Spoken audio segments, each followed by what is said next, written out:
नमस्कार, news our के खास कार्यक्रम मुद्दा ऑन टाइम में आपका स्वागत है। मैं हूं आपके साथ रूबी। मुद्दा ऑन टाइम में आज हम बात करेंगे समायोजन पर सियासत और छत्तीसगढ़ के उन्हें बीएड सहायक शिक्षकों की, जो पिछले 19 दिसंबर से हड़ताल पर हैं। अब उन्हें सरकार की तरफ से टर्मिनेशन लेटर मिल गया है, जिसके बाद अब उनका विरोध और तेज हो चुका है।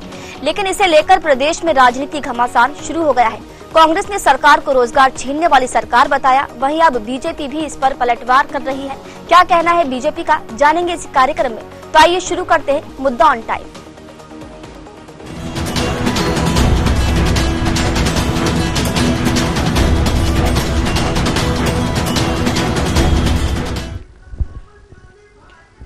दरअसल बीएड सहायक शिक्षक पिछले 19 दिसंबर से हड़ताल पर हैं। उनकी मांग है कि उन्हें नौकरी से निकाला ना जाए, बल्कि उन्हें समायोजन किया जाए।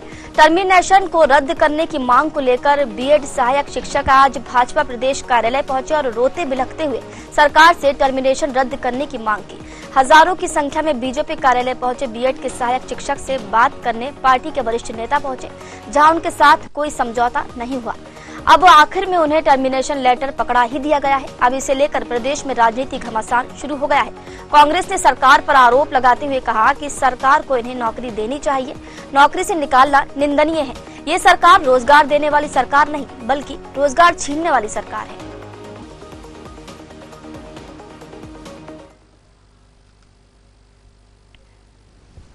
3000 सहायक शिक्षकों को बर्खास्त किया जाना बेहद ही निंदनीय है। कांग्रेस पार्टी इसकी कड़ी आलोचना करती है और हम सरकार से मांग करते हैं कि इन शिक्षकों की फिर से बहाली किया जाए। यह सरकार जब से बनी है युवाओं को रोजगार देने के बजाय उनके रोजगार छीन रही है। शिक्षक बड़ी आशा लेकर भारतीय जनता पार्टी के कार्यालय गए थे, वहां पे उनके साथ में बदतमीजी की गई, रोते हुए शिक्षकों को मारा गया, पीटा गया। इन 3000 शिक्षकों में से 70% अनुसूचित जनजाति वर्ग के हैं, मुख्यमंत्री अनुसूचित जनजाति वर्ग के हैं। तो ये गरीब आदिवासियों के अधिकारों की रक्षा नहीं कर सकते हैं। शर्म आनी चाहिए मुख्यमंत्री जी को। बेहद निंदनीय है। कांग्रेस पार्टी मांग करती है कि तत्काल सरकार इन शिक्षकों को समान वेतन पे दूसरी जगह समायोजित करे।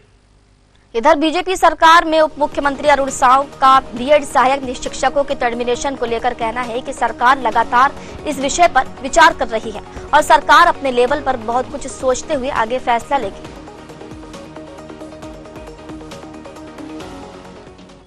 देखिए, सरकार ने लगातार इस दिशा में विचार किया है, प्रयास किया है और अभी भी सरकार के लेवल पर बहुत चीजें हमने सोची है।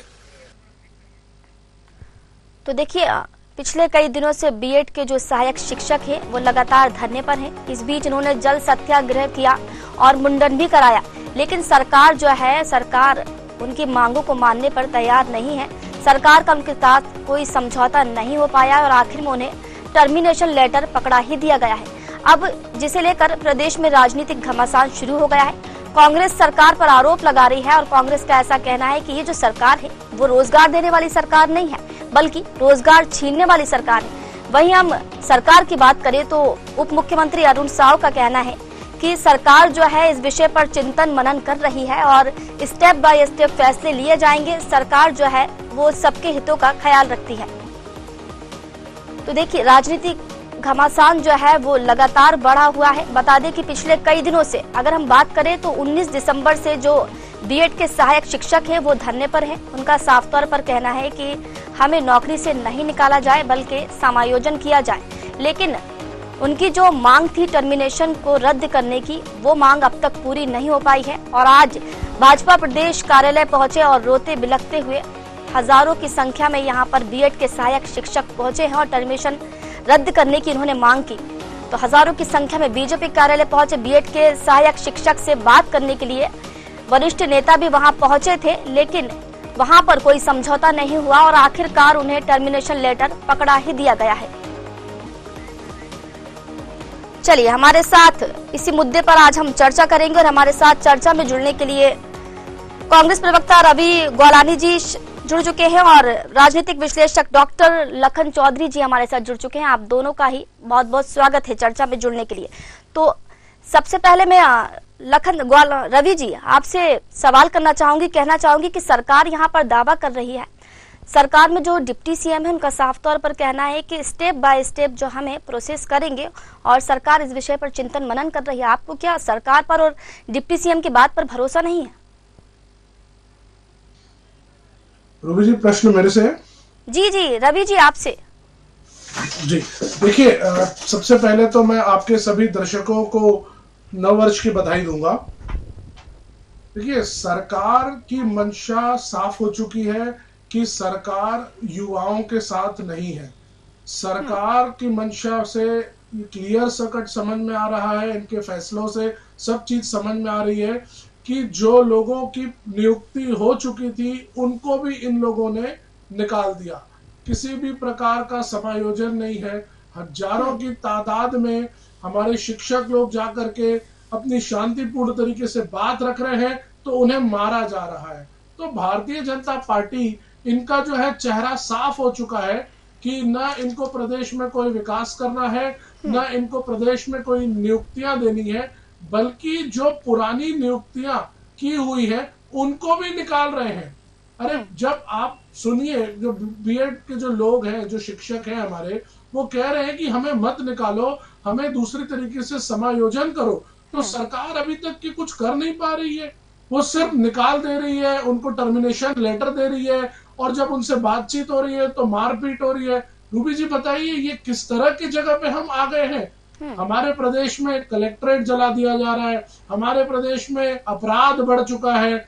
जो लोग जॉब्स में थे, जिनको नियुक्तियां मिली हुई है, उनके बच्चे, उनके परिवार, उनकी आर्थिक चीजों पे डिपेंड है, उनको निकाल दिया जा रहा है। आप मुझे बताइए, वो लोग कहाँ जाएंगे, किधर जाएंगे, अपना जीवन यापन आगे कैसे करेंगे?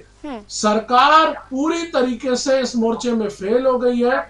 और मैं तो यही कहूंगा मुख्यमंत्री जी को कि तुरंत इन लोगों के विषय में फैसला। ठीक है रवि जी, इसका जवाब ले लेते हैं। ठीक है, इसका जवाब ले लेते हैं। हमारे साथ बीजेपी नेत्री मिनी पांडे जी जुड़ चुकी है। मिनी जी, बहुत बहुत स्वागत है आपका।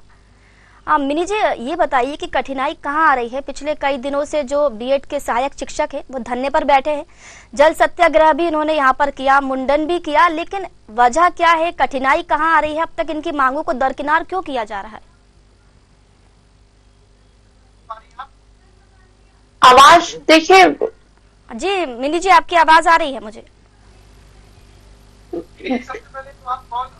हाँ देखिए, इसमें जो भी है, उस समय कांग्रेस की सरकार ने नियुक्ति आदेश जारी की थी और उनके कहने पे नियुक्ति हुआ था भूपेश बघेल जी, और उस समय के शिक्षा मंत्रियों ने सारे ताक पर रख करके नियम और बीएड अभ्यर्थियों को नियुक्त किया, जबकि ये डीएड के लिए सहायक शिक्षा भर्ती का था।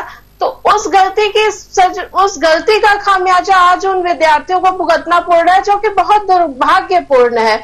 उनके इस निर्णय के चलते आज इतने सारे अभ्यर्थी सड़क पे।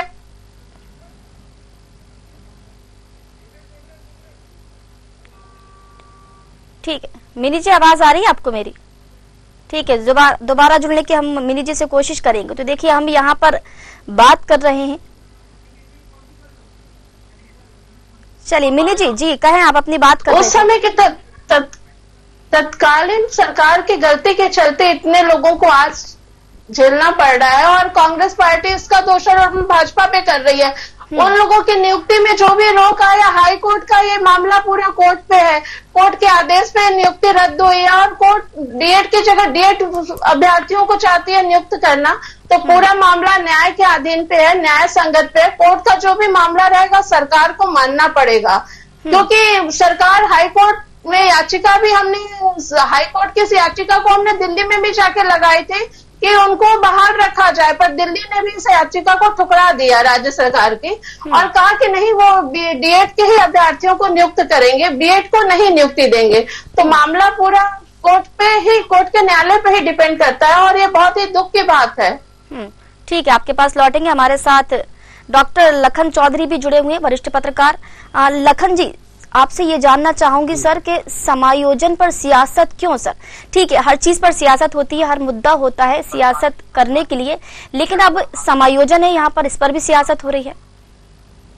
जी देखिए, सियासत तो नहीं होनी चाहिए, दुखद है। और 3000 लोगों को यदि नौकरी से हाथ धोना पड़ता है और नौकरी से निकाला जाता है, तो उनके परिवार के ऊपर इसका क्या प्रभाव पड़ेगा, उनकी तो छोड़िए, उनके परिवार के बच्चों की, महिलाओं की, बूढ़े माँ बाप की और क्या स्थिति होगी, तो पूरा परिवार जो है इससे जो है प्रभावित होगा। तो मुझे लगता है कि सरकार को इस पर गंभीरता से सोचने की जरूरत है।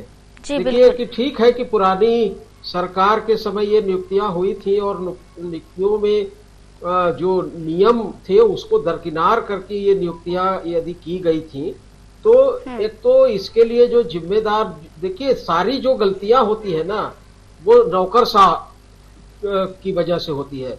देश को, राज्य को नौकरशाह चला रहे हैं और ये हमारा लोकतंत्र का इस समय का सबसे बड़ा इस वक्त का दुर्भाग्य है कि जो जनप्रतिनिधि है वो जनप्रतिनिधि कई बार जानते ही नहीं इस तकनीकी चीजों को, और जानते हैं तो वो लोग हस्तक्षेप नहीं करते। और इस तरह नौकरशाही इतनी हावी हो चुकी है देश में, और सारा का सारा खेल जो इस तरह का हो रहा है वो नौकरशाहों की वजह से हो रहा है।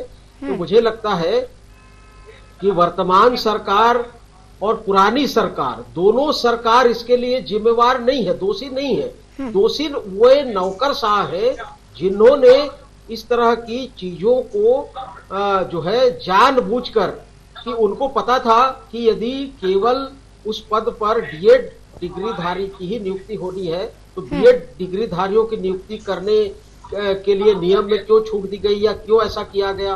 तो ऐसे नौकरशाहों को पकड़कर जब तक आज जो है सरकार ने 3000 शिक्षकों को टर्मिनेट किया, ये अच्छा होता कि सरकार की विल पावर होती और उस समय जिस नौकरशाह जितने अधिकारी लोगों के साइन से, हस्ताक्षर से ये नियुक्ति आदेश जारी हुआ है उनको भी टर्मिनेट किया जाता।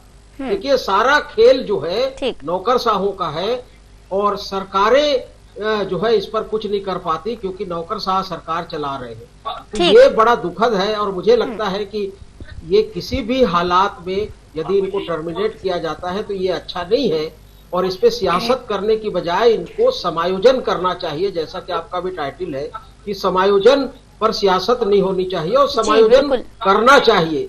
देखिए बहुत सारे स्कूली शिक्षा विभागों में हजारों पद, ये तो केवल 3000 है, कई हजार पद खाली है, दर्जनों हजार पद खाली है। तो सरकार चाहे तो आराम से इनको समायोजित कर सकती है, कोई बड़ी बात नहीं है सरकार के लिए और मुझे लगता है कि सरकार करेगी।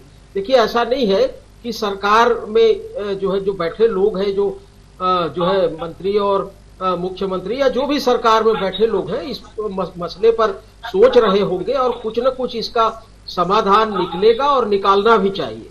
ठीक है, ठीक है, आपके पास लौटेंगे लखन जी। रवि जी, आप पर आरोप लग रहा है कि पिछली जो सरकार थी गलत फैसले करते हुए सरकार ने नियुक्तियां की हैं और अब जो बीएड के सहायक शिक्षक हैं उनको खामियाजा भुगतना पड़ रहा है। रूबी जी आरोप ये लगा रहे हैं, मैं पूछना चाहता हूँ कि इनके पास कुछ ऐसे पेपर, कोई सबूत है क्या? इनके पास ऐसा कोई डॉक्यूमेंट है जो ये बता दे कि हमने गलत तरीके से नियुक्त की थी? आज आप जाकर के इनके डॉक्यूमेंट्स चेक करिए, सारी की सारी नियुक्तियां जो हमारी सरकार के समय हुई थी वो बिल्कुल नियम के अंतर्गत हुई थी, उसमें कहीं भी किसी भी प्रकार का नियम को ओवर रूल नहीं किया गया। अब बात आ जाती है कि भारतीय जनता पार्टी की सरकार आ चुकी है, इन लोगों ने सरकार का पक्ष किस तरीके से रखा, वकील ने क्या दलीलें रखी क्या नहीं रखी, उसके ऊपर पूरी की पूरी वर्किंग इनकी है, वहां ये लोग पूरी तरीके से फेल हो चुके हैं। उसके बाद आप आ जाइए कि अभी वर्तमान में डिमांड क्या है। हमारे जितने भी बीएड के सहायक शिक्षक हैं वो कह रहे हैं कि उनको समायोजन किया जाए, कहीं ना कहीं उनका परिवार, उनके बच्चे, हर लोग डिपेंड है उनके ऊपर। तो आज की सरकार उस विषय पर मौन है। पहला, इन लोगों ने ठीक तरीके से न्यायालय में अपना पक्ष नहीं रखा। दूसरा, उन लोगों को टर्मिनेशन लेटर दे दिया। तीसरा, अगर उनको टर्मिनेशन, सरकार ने न्यायालय में अपना पक्ष भी रखा था और कोर्ट के, छत्तीसगढ़ कोर्ट को, दिल्ली हाई कोर्ट में हमने उसमें वहां याचिका भी लगाई थी इसको निरस्त करने के लिए, पर चूंकि हाई कोर्ट की याचिका खारिज कर दी गई। मिनी जी हमको बात पूरी कर लेने दीजिए, जवाब दीजिएगा। बीच में बोलना सही नहीं है। आज की तारीख में भारतीय जनता पार्टी की सरकार ने पूरी तरीके से पक्ष जी हाँ। नहीं रखा। अगर ये लोग सही पक्ष रखे रहते तो शायद फैसला कुछ और होता। अगर ये लोग सारे अच्छे से नियम और उनके भविष्य की बात बताए रहते तो कहीं ना कहीं न्यायालय इनकी बात को सुनती, समझती और संज्ञान में लेती। ये तो सिर्फ पल्ला झाड़ना हो गया कि भाई सुप्रीम कोर्ट ने हमारी बात नहीं मानी है तो अब हम टर्मिनेट कर रहे हैं। सरकार कई बार सुप्रीम कोर्ट के फैसले को बदलती है। रूबी जी, कई बार आपने देखा होगा कि जब सुप्रीम कोर्ट के कुछ फैसले आते हैं तो संसद में जो है वो फैसलों को बदल दिया जाता है, नई तरीके से चीजों को लेकर के आया जाता है। क्या अभी हमारी सरकार जो वर्तमान में हमारी भारतीय जनता पार्टी की सरकार प्रदेश चला रही है, क्या वो इन लोगों के लिए ऐसा कुछ नहीं कर सकती? क्या वो सिर्फ इस मामले में सुन करके बैठ जाएगी कि एक आ गया है न्यायालय का फैसला और उसके बाद 3000 लोगों को नौकरी से निकाल दो, उनके बारे में कुछ नहीं सोचो? सोचना चाहिए, विचार ठीक है रवि जी, जवाब ले लेते हैं मिनी जी। सही मायने में रोजगार देना चाहते हैं तो उन 3000 लोगों को बैठ करके उनके साथ बात करके रास्ता निकालना चाहिए कि कैसे उनका रोजगार रहेगा, कैसे उनका परिवार आगे चल सकता है। ठीक है मिनी जी, अभी तो रवि जी ने जो कहा सबसे पहले तो उसका जवाब दीजिएगा। क्या अगर आपके पास कोई सबूत या दस्तावेज है कि नियुक्तियां इनकी सरकार में गलत हुई थी तो वो बताइएगा।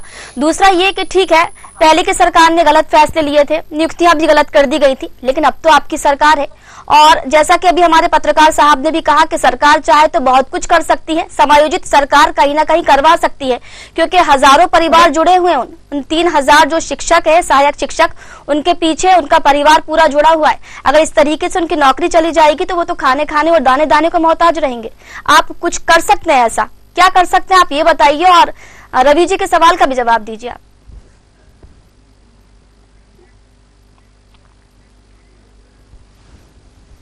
मिनी जी सुन पा रही हैं आप मुझे?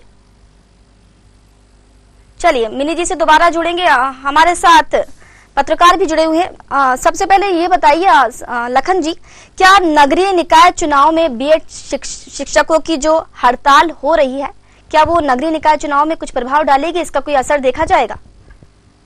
आ रही है, हम सब सरकार उनके साथ है और चाहती है कि उनका कहीं समायोजन हो जाए, उनके कहीं उचित व्यवस्था हो जाए, उनको कहीं पे नौकरी ऐसा उनको मिले। पर चूंकि अभी ये सब कुछ कोर्ट में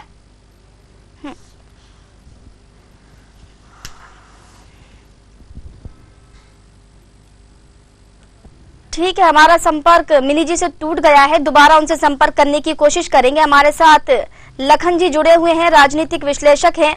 लखन जी, आपसे पूछना चाहेंगे, क्या नगरीय निकाय जो चुनाव है, बीएड शिक्षकों का जो अभी हड़ताल उनकी चल रही है, धरना चल रहा है, इसका असर देखने को मिलेगा क्या नगरीय निकाय चुनाव में? जी, यदि देखिए ये इनकी हड़ताल यदि लंबा खींचती है तो निश्चित तौर पर इसका असर पड़ेगा, क्योंकि सरकारी स्कूलों में अधिकांश जो है वो ग्रामीण क्षेत्र में है और ग्रामीण क्षेत्रों में पंचायत चुनाव हुआ, नगर पालिकाओं के चुनाव हुए, नगर पंचायतों के चुनाव हुए, तो वहां पर तो इसका प्रभाव निश्चित तौर पर पड़ेगा। और मुझे लगता है कि तब तक सरकार इसको सॉर्ट आउट कर लेगी, क्योंकि देखिए अभी तो एक तो ये कहा जा रहा है कि जो स्थानीय निकाय चुनाव है, नगर पंचायत, नगर पालिका, पंचायतों के, उसको जो है परीक्षाओं की वजह से, स्कूल कॉलेज में परीक्षाओं की वजह से आगे करने की सरकार की मंशा बन चुकी है। तो अभी 3-4 महीने बाद जो है चुनाव होंगे, ऐसी भी खबरें आ रही है। तो और तब तक इस मामले को जो है सरकार सुलझा भी लेगी, क्योंकि इससे सरकार की भी छवि खराब होती है। देखिए एक दो बातें मैं कहूंगा। एक तो समायोजन होना चाहिए, किसी भी हालत में इनको नौकरी से निकालना ठीक नहीं है, उचित नहीं होगा। दूसरी महत्वपूर्ण बात, सरकार से मेरा अनुरोध भी रहेगा कि देखिए कि जिम्मेवार सरकार है और सरकार में आज पिछले मेरे ख्याल से 4-5 महीने से ऊपर हो गए हैं, स्कूली शिक्षा विभाग का कोई मंत्री नहीं है, उच्च शिक्षा विभाग का कोई मंत्री नहीं है, दोनों मुख्यमंत्री के अंडर में है। तो सबसे पहले तो सरकार को इस पर भी सोचना होगा या सोचना चाहिए, और विपक्ष को तो आवाज उठाना ही होगा, विपक्ष की जिम्मेवारी है आवाज उठाए। तो विपक्ष के ऊपर सियासत करने का आरोप लगाने की बजाय सरकार को ये पहला करना चाहिए कि आप एक तो स्कूली मंत्री बनाइए भाई, मंत्रिमंडल में खाली है। मंत्रिमंडल का जो व्यक्ति था बृजमोहन अग्रवाल जी, उनको सांसद बना दिया गया, वो पद कब से खाली पड़ा है। तो उच्च शिक्षा, स्कूली शिक्षा जैसे महत्वपूर्ण विभाग को, मानव संसाधन जहां से सृजित होता है, वैसे विभाग को आप कितने महीनों से खाली करके रखे हैं। अब मुख्यमंत्री के पास इतना समय नहीं है कि इन सब तकनीकी चीजों को समझ सके या जो है जान सके। तो सबसे पहले तो सरकार को विभाग बनाना, और मैंने पहले भी यही कहा कि इसी का फायदा नौकरशाह उठाते हैं। और अभी विभाग कौन चला रहा है? नौकरशाह विभाग चला रहे हैं। और इनको नौकरशाहों को किसी की संवेदनाओं से कोई मतलब नहीं रहता। इनको केवल और केवल जो है मिसगाइड करना, सरकार को नीतियों के बहाने से।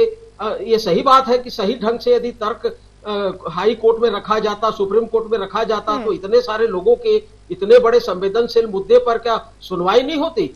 तो तमाम जो चीजें हैं, ये नौकरशाही के स्तर पर ये गफलत हो रहा है और गड़बड़ियां हो रही हैं। और इसलिए सरकार में बैठे लोगों को तत्काल संज्ञान में लेना चाहिए और इस चीज को ध्यान देना चाहिए कि समायोजन कहीं ना कहीं किसी न किसी रूप में हो।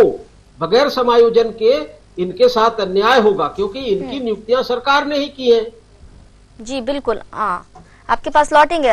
रवि जी, आप टर्मिनेशन लेटर तो दे दिया गया है, समायोजन के लिए हालांकि मांग की जा रही है, लेकिन अगर हम कांग्रेस की रणनीति पूछें तो कांग्रेस की अब आगे की रणनीति क्या रहेगी बीएड के शिक्षकों के लिए? क्या कोई कोर्ट का दरवाजा खटखटाएंगे या फिर ऐसे ही चिल्ला चोट और हंगामा करते रहेंगे? क्या करेंगे आगे, क्या सोचा आपने? देखिए रूबी जी, चिल्ला चोट और हंगामा ये मेरे ख्याल से शब्द सही नहीं होंगे। लोकतंत्र में हर व्यक्ति को अपनी बात रखने का अधिकार है, शांतिपूर्ण तरीके से प्रदर्शन करने का अधिकार है। आपका कहना बिल्कुल सही है, मैं मानती हूँ चिल्ला चोट हंगामा वर्ड ठीक नहीं है, लेकिन ये शब्द भी आते हैं। आरोप जब लगते हैं तो यही कहा जाता है कि विपक्ष जो है वह हंगामा करने के लिए बैठा रहता है, चिल्ला चोट करता रहता है, क्योंकि विपक्ष के पास मुद्दे नहीं है। इसलिए मैंने आपसे कहा कि आपकी रणनीति आगे की क्या रहेगी? आप कोर्ट का दरवाजा खटखटाएंगे या फिर ऐसे ही मांगों के लिए आप कहते रहेंगे? जी मैं समझ गया आपकी बात को। मैं वही कह रहा हूँ आपसे कि मुद्दों की कोई कमी नहीं है। देखिए, सरकार अगर ये कहती है कि विपक्ष के पास मुद्दे नहीं है, तो सरकार जो है ना वो आंखों में पट्टी बांध करके बैठी हुई है। कैसे मुद्दे नहीं है? मुद्दे बहुत है। वो उन जो विषय हमारी पार्टी उठाती है वो लोग उसको मानते नहीं है, ये अलग बात है, लेकिन मुद्दे तो है, बिल्कुल है। आज अगर 3000 लोगों को उनकी नौकरी से निकाल दिया जाएगा तो क्या ये मुद्दा नहीं है? उनके परिवार के बारे में कौन सोचेगा? और ऐसे समय में अगर विपक्ष की पार्टी कांग्रेस उनके साथ खड़ी नहीं होगी तो कौन खड़ा होगा? सरकार तो उनको टर्मिनेशन लेटर दे रही है। हम हर वो चीज करेंगे जो जरूरी होगी। अगर हमें लगेगा कि सड़क का प्रदर्शन करना है तो करेंगे, हमें लगेगा धरना प्रदर्शन करना है तो करेंगे, अगर हमें लगेगा कि कोर्ट का दरवाजा खटखटाना भी पड़ेगा तो हमारी सरकार, लीगल एक्सपर्ट्स उसके बारे में भी सोचेंगे कि हम क्या कर सकते हैं। लेकिन मैं आपके चैनल के माध्यम से यह स्पष्ट कर देना चाहता हूं कि इस तरह की जो इन लोगों ने हटा दिया है, लोगों ने, भारतीय जनता पार्टी ने, इसके खिलाफ है कांग्रेस पार्टी और सारे हमारे सहायक शिक्षकों के साथ खड़ी हुई है। उनके साथ कंधे से कंधा मिला करके उनकी सारी मांगों को हर उस प्लेटफॉर्म में रखने का प्रयास करेंगे जहां जहां तक हमें लगेगा कि जाना जरूरी है, जहां तक कि उनकी बातें सुनी जाएंगी, हर जगह हम उनके साथ जाएंगे। ठीक है। लखन जी, चर्चा ये भी है कि सरकार जो है वो बीएड धारी शिक्षकों के लिए कोई नए विकल्प सोच रही है और कुछ नई कमेटी का भी शायद गठन किया जा रहा है। क्या लगता है आपको, ऐसा कुछ होगा? कोई नए विकल्प की तलाश में जो सरकार है वो दिए जाएंगे, क्या अंत तक पहुंचाए जाएंगे? नहीं, देखिए, करना चाहिए। कोई ना कोई विकल्प है, कहीं ना कहीं समायोजन किया जा सकता है। कई सारे विकल्प हैं और सरकार इस दिशा में मुझे लगता है कि गंभीर भी होगी, क्योंकि एक तो आपने पहले भी कहा था कि एक तो चुनाव का समय है, नगरीय निकाय चुनाव होने वाले हैं, पंचायत चुनाव होने वाले हैं, उसमें भी इसका गलत प्रभाव पड़ेगा। फिर दूसरा कि सरकार के ऊपर भी सवाल उठेंगे और ये लोग चुप बैठने वाले तो है नहीं कि सुप्रीम कोर्ट में जाएंगे, एक बार नहीं दूसरी बार जाएंगे, और विपक्ष भी मुद्दा उठाएगा और विपक्ष को उठाना भी चाहिए। और तो विपक्ष की जिम्मेवारी भी है कि इस तरह के मुद्दों को उठाए। तो सब तरफ से सरकार के ऊपर दबाव भी बढ़ेगा और सरकार के पास विकल्प है और सरकार, मुझे लगता है कि कोई ना कोई रास्ता इसका निकालेगी और समायोजन करके जो है किसी न किसी तरह से इस समस्या का समाधान जो है करने की दिशा में सोचेगी। ठीक है, आप दोनों का बहुत बहुत शुक्रिया, क्योंकि समय की कमी है, असली चर्चा को विराम देना होगा। आप लोग जुड़े, अपना कीमती समय दिया, धन्यवाद। तो तो देखिए, मुझे लगता है कि बहुत ही संवेदनशील मुद्दा है और बीएड के सहायक जो शिक्षक है 19 दिसंबर से लगातार हड़ताल पर है और आज उन्हें टर्मिनेशन का आदेश भी सरकार की ओर से मिल गया है। अब लगातार अपनी नौकरी बचाने के लिए हजारों सहायक शिक्षक रोते हुए बिलखते सरकार से गुहार लगा रहे हैं कि उनकी नौकरी से उन्हें ना निकाला जाए, उन्हें समायोजन के जरिए नौकरी पर रखा जाए। हालांकि अब आदेश तो जारी हो गया है, लेकिन इसे लेकर अब प्रदेश में राजनीतिक घमासान भी शुरू हो गया है। लेकिन देखने वाली बात ये होगी कि इस घमासान के बीच सरकार इस पर कोई बड़ा एक्शन लेती है या फिर अब बीएड सहायक शिक्षकों को बेरोजगार होना पड़ेगा।